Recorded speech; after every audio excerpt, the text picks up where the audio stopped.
And number 4, redemption was completed when the price was completely paid. So we'll go to Hebrews 9:12.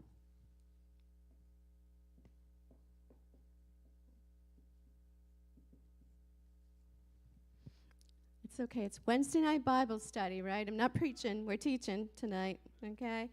So Hebrews 9:12 says, "Not with the blood of goats and calves, but with his own blood he entered the most holy place once for all, having obtained eternal redemption." He paid it all at a huge, huge price.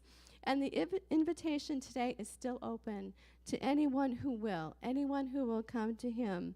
All we have to do is ask. Right? Like Ruth approached Boaz. She asked for redemption.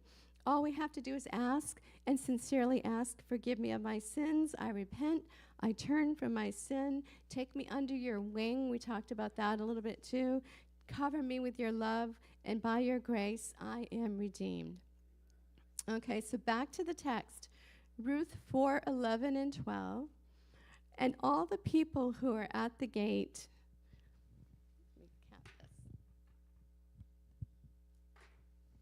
Okay.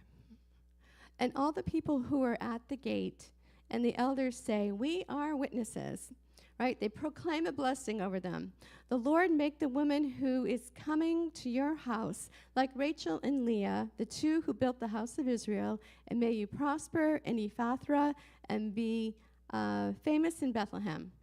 And then may your house be like the house of Perez, whom Tamar bore to Judah because of the offspring which the Lord will give you from this young woman." Okay, so the people bless them. Everybody's happy. This is a good thing.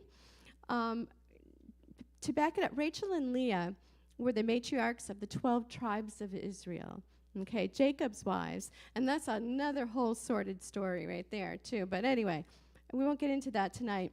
But that blessing is understandable, okay? The matriarchs, the mothers of all the 12 tribes of Israel. The next one is a little more complicated and a little more like, why would they say that?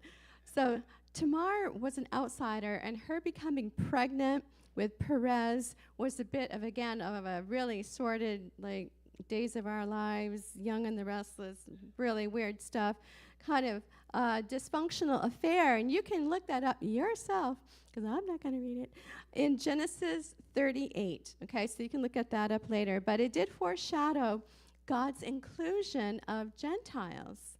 Okay, and we see that too with Ruth, that God did not leave out the Gentiles.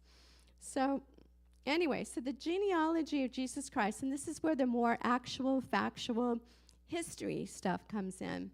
Okay, and I'm not going to read the whole genealogy, begot, everything. You know, I'm going to kind of snip that down a little bit for y'all. So Matthew 1, we're going to see the genealogy. We're going to see Ruth and Boaz and Perez and all these people.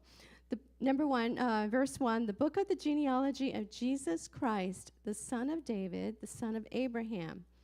2, Abraham begot Isaac, Isaac begot Jacob, and Jacob begot Judah and his brothers. Judah begot Perez and Zerah by Tamar."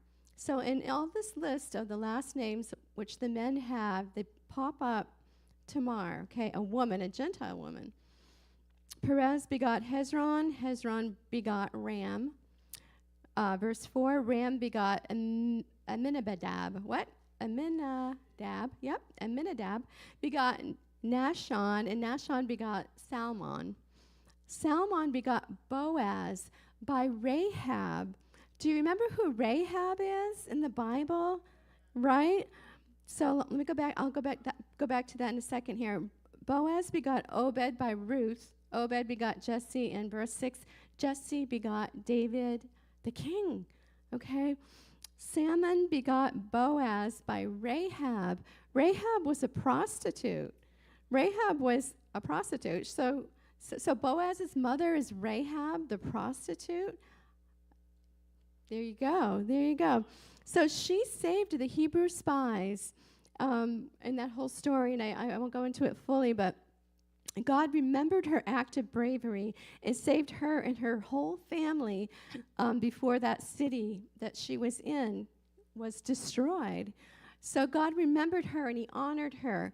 And if you think that God can't use you because you have a dysfunctional family, or you may have been a little dysfunctional yourself at some point in time, all you got to do is read the Bible, because even in the lineage of Jesus, we see, Gentiles, we see all kind, someone getting pregnant by some really weird situations, and we see a prostitute, and God was able to use all of that, all of humanity, in the line of his son, his most beloved son, Jesus.